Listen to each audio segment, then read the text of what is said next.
Hi guys, I just thought I'd take a couple of minutes to make a video before the weekend.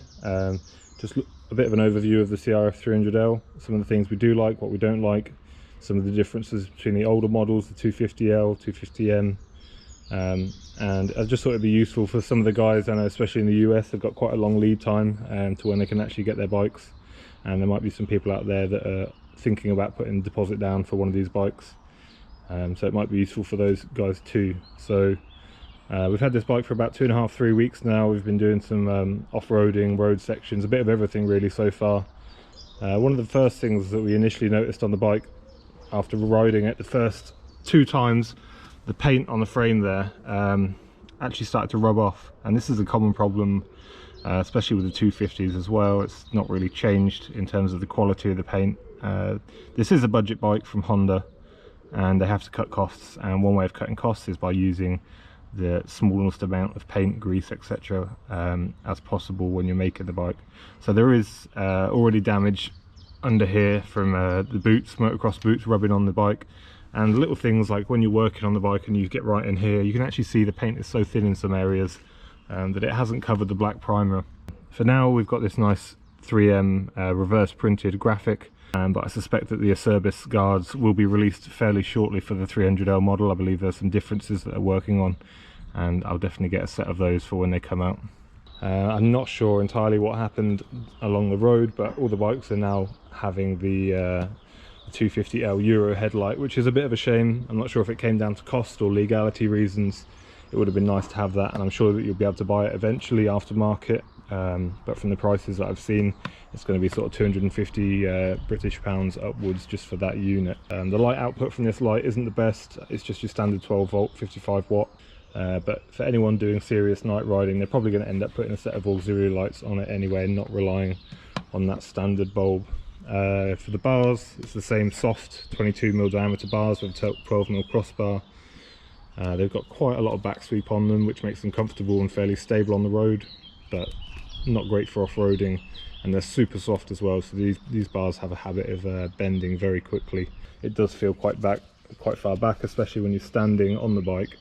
The bars definitely feel too close into your waist, and for my height I'm just under 6 foot, and I just find that quite uncomfortable, and I feel like there's no triangulation between my arms, my elbows and my shoulders. So one of the design flaws is still the fact that you need to take these bolts out to take the seat off. I like being able to have a quick release seat, like many other bikes, where you can just take the seat on and off without removing anything on the rear end. One of the reasons for that is if you've got luggage or anything piled up here, it's going to be quite annoying to pull the seat backwards through your luggage, or get to these bolts to undo them in the first place. It's not so much of a problem if you're going for the fuses, because the fuses are located behind this panel here on the left hand side, and then you've got this toolbox here, useful place to put maybe some trail spanners, 12 volt socket or something like that, just to keep it a bit more waterproof. But I would personally prefer not to have this here and have the availability of putting something with a bit more capacity there, purely because the inside of this toolbox, the usable space is nowhere near as big as the toolbox itself. It's realistically about that size that you can actually fit anything on the inside. So nice touch by Honda, but kind of misses the mark a little bit. Talking about suspension, the bike is super soft, so soft. 100 kilos when I get on the bike, I can barely fit my hand in a thumbs up sign between the tyre and the plastic on the underside of the bike. This is, I mean, again, cheap suspension. It's one of the best places that manufacturers save money, because very rarely does someone get on a bike in a showroom and go, oh, that suspension doesn't feel up to the job, I'm not going to buy the bike. Usually if you can sit on it and you like the look of it, most people buy it. So it's definitely using far too much sag. You can see there I'm nearly compressing it just with one hand down and using half of the stroke of the shock. So pretty much 60% of the usable travel on the shock is useless as standard. When you do put it on the side stand, if you're on any sort of incline, the bike almost just wants to tip over. So I'm just going to probably on the it's barely even an inch of rise on this very small incline here. You can just see as soon as that comes over, that wheel just bouncing. There's almost no weight stopping the bike from tipping over. As soon as you've got some luggage on the back there or anything like that, it's just going to tip over. So be very careful on stock suspension parking your bike on an incline coming towards you.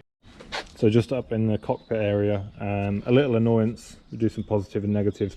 Negative, I don't like how much slack is in this brake hose, and I don't like the fact that it constantly feels like it's in the way of the speedo when you're riding. You can see there. Positive, ABS switch here, well done. Switchable ABS on a budget bike, that's what we like. And that button is kind of flexi mounted, you can see there. So you just have to be a little bit gentle with it, but it's fine. You can't change ABS when you're moving. You do have to come to a complete stop for a couple of seconds before it'll allow you to do that. Just hold it down for, I think it's 3 seconds, and it'll switch the ABS off. So nice feature that's available up there. Yeah, it might have been nicer to have it on the bars somewhere here, but it's kind of tidy up there as well, and it allows you to put more stuff on your bars and not take up too much real estate as well for handguards and things like that. One of the things is this side stand switch guard here. Just try and get a better shot of that. So Honda have actually put a folded steel plate over the side stand switch to protect it, which is a really nice feature, because a big part of off-roading is laying under your bike and trying to put your side stand switch back together after you've smashed it on a rock. So well done Honda for thinking of that. Another feature that's been discussed quite a lot already, so I won't go too much into it, is the new clutch system. So there's an easy pull clutch system, super light on these models. You're talking one finger clutching all the time. It's going to help people reduce fatigue and arm pump, new riders especially. I do like it being light. For my needs, maybe a little bit too light. I almost feel like you lose a bit of feedback through the bike when it's this light.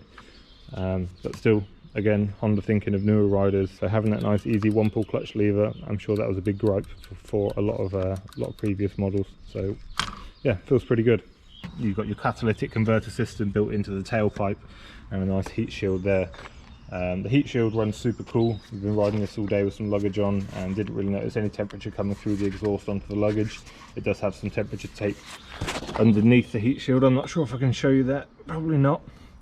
Another nice little feature is the downward tailpipe that keeps any of the heat and gases away from your luggage, sitting on the top here and here as well.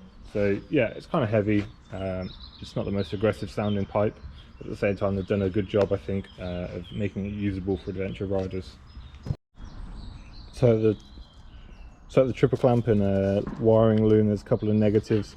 All the hoses, well, not all the hoses, a lot of the hoses and wires are fairly well put into the bike, especially around this area. You can see that there's hardly any room for sort of error in terms of how you route the cables.